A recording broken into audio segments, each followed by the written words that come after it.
So it is day 32 of me scaling my digital marketing agency to 10k a month. Feels a bit weird to say 32 now because it's obviously got to the point where today is the 1st of February.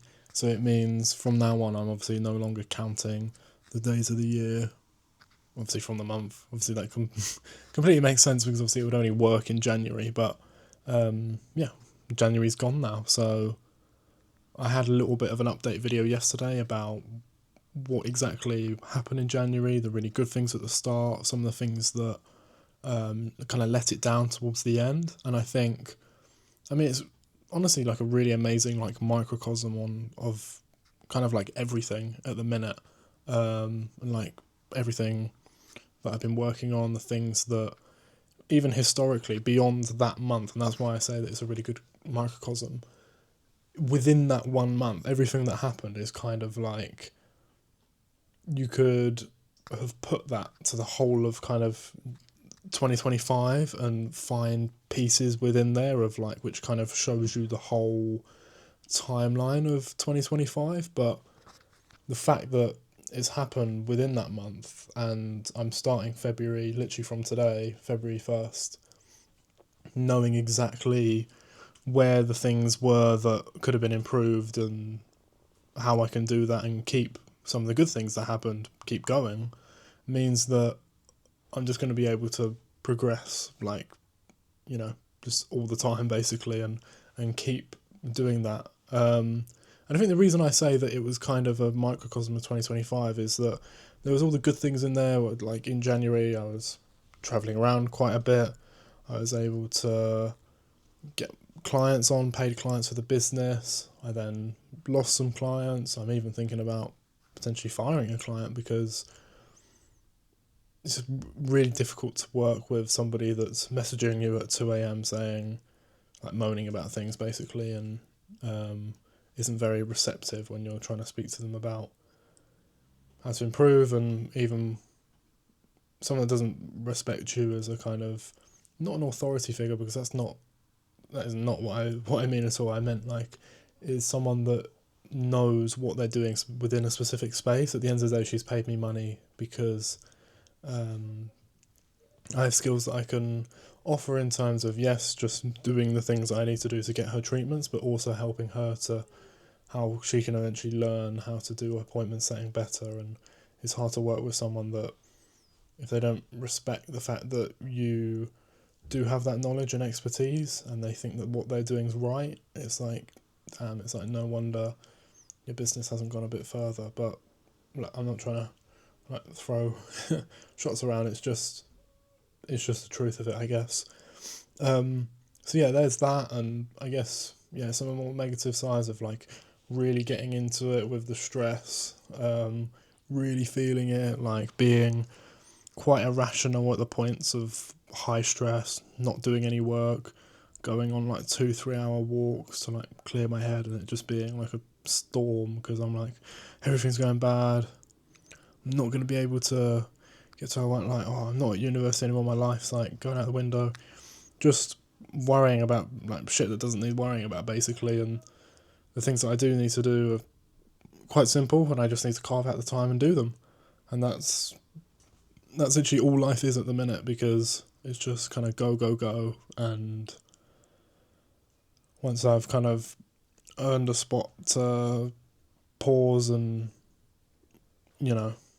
rethink things and maybe like travel a bit more, in the middle of the year, and obviously later in the year, like past August and September, I'll be travelling in between Paris quite a lot to see my girlfriend when she's at university there. So there's a lot to look forward to, and all I need to do is basically all the things that are required of me to get the business in the best position. I was, even during that phase, like in the last week of January, thinking about trying to get a car because I've been saving up money to the side with a new job. I got literally my highest kind of paycheck I've ever earned ever. Obviously, I'm only like 20 years old, so there's not much to compare to. I guess that's why it's the highest. But it's like it's almost a very bad full-time paycheck, which is in my eyes, very good because I work part-time at a, basic job. So to work a bit of extra overtime, and they do pay quite well there, and the working conditions are quite alright.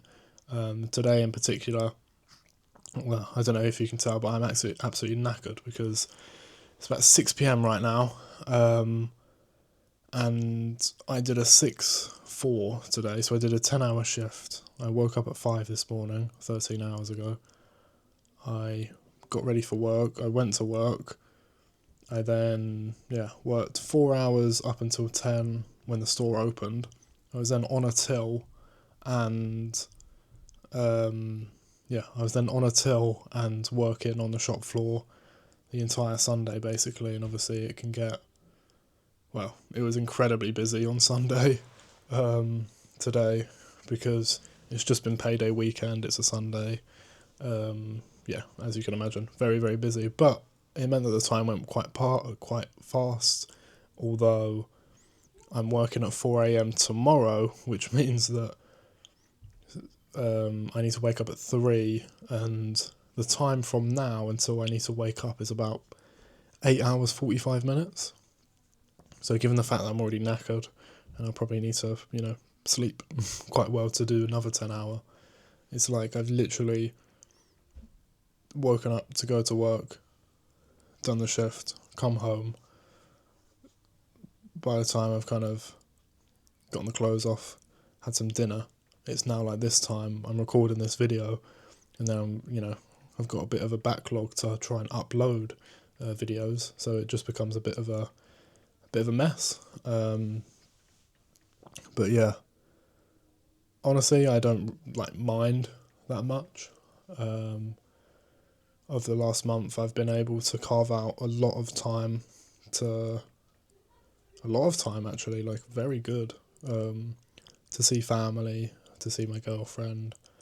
I haven't seen friends because a lot of those are at their own universities, and aren't in, obviously, the place that I'm in now, and they're not at home either, like where, we're from and where we grew up. So I haven't seen them, but, obviously there'll be many more opportunities to see them. And yeah, overall, I just think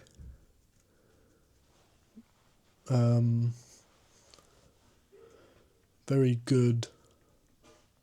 It was a very good month to have that balance, and now I'm just thinking, how can I get like a really good result for February? And there's going to be demons that need to be faced, of course, the ones that I kind of failed to face in January, I guess. Not failed to face, I was getting through it, but I fell, I just fell for those for about a week, and now I have some more perspective and understanding about those. It means that I'll be able to attack them even better. But yeah, the last couple of days, and this is probably the end. This is probably the last day of me doing like a late update video in my pajamas, because I'm not doing late shifts. Actually, that's a lie. So tomorrow I'll be working a 4-2. I think Wednesday I have a late shift or a later shift. But yeah, it will mean that like tomorrow afternoon, again, I'll be back here. I will be knackered because I would have done a 10-hour shift, like I said, but it means that I'll be back here in the afternoon and can start to strategise from the 2nd of Feb how I make February really good, and put all those things in place. Then the next day, for Tuesday, I'm not working at the part-time job, so I can work all day on that. Wednesday, I have a few hours I need to carve out for working at Audi again, and then Thursday, Friday free, Saturday working, and I think that's it. So I have the Sunday free as well, I think. I don't know, I have to check my rota, but either way, got some good time to be able to put my head down and do some good business work this week, as well as having a few shifts dotted around. But yeah, having a 10-hour today and a 10-hour tomorrow, it is very exhausting, but I can't say I don't love it in a way when like you get home or even while you're there and just thinking, I was here 4 hours before the store opened and I'm still here when the store shut. Like it feels quite cool. Obviously, it's because it's a Sunday and it's open only 6 hours, but yeah, that's day 32.